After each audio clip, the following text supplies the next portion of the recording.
Hi everyone, so it's Carly and we're gonna show you how to do molasses cookies, a recipe that my mom made. It's from the Cookie Lovers Collection Cookbook, and it's a crinkled cookies molasses. So we're gonna actually be doubling the recipe, and we're gonna make it a little bit veganized. Instead of using eggs, we're gonna use a cup of pumpkin puree. So let's get started.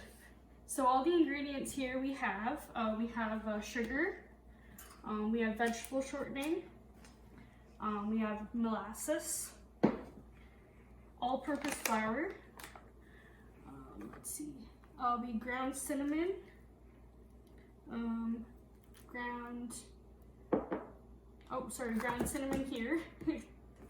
We got ginger, ground cloves, and this recipe calls for ground cardamom, but instead of the ground cardamom, we're going to use a pumpkin pie spice. And we have salt. Oh, salt. We need. Put one in here. And a little bit more of the granulated sugar, which we have out already. So instructions is a heat oven to 350, which we've already done. It's heating up right now. Okay, so this recipe says it makes 6 dozen cookies, but we're doubling it, so it's gonna 12 dozen. The original recipe doesn't make 6 dozen. We've already tried it before. It was did not make that many. Okay, so the secret to making great cookies is that with your dry ingredients, you can mix it to your heart's content. Your wet ingredients, just mix it as much as you want. But when you combine them, you don't really mix it at all.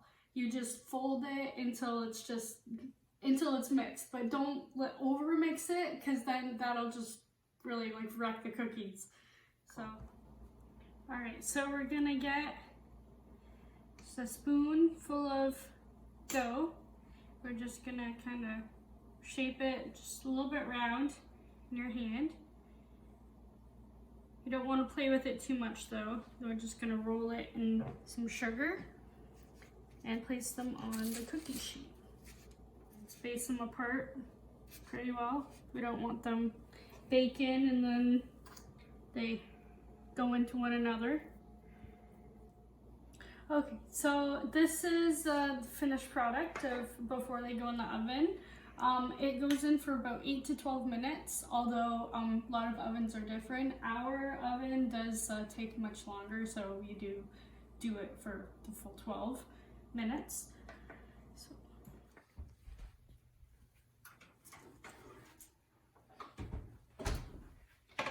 Now look at that. So they are more raised and more fluffy now, but after they cool down, they're gonna settle and kind of become flatter and more crunchier as they cool down and settle. So this is the finished product. As you can see, they're nice and sparkly with the sugar. We tossed them in the sugar. So they're just gonna stay on the cookie sheet for about 5-6 minutes. After that, we took them off the cookie sheet, and you can just lay them on the counter on the parchment paper to finish cooling. Okay, so now the cookies are cooled, you can just take them off the parchment paper, box them up, put them in containers. I'm actually bringing these to a Christmas party. I'm going to see Adam, and so hopefully his family likes these. I'm gonna bring them for some dessert, so it's gonna be good. I personally think they taste amazing, and I think Jane and Dad does too, so hopefully everybody else thinks so.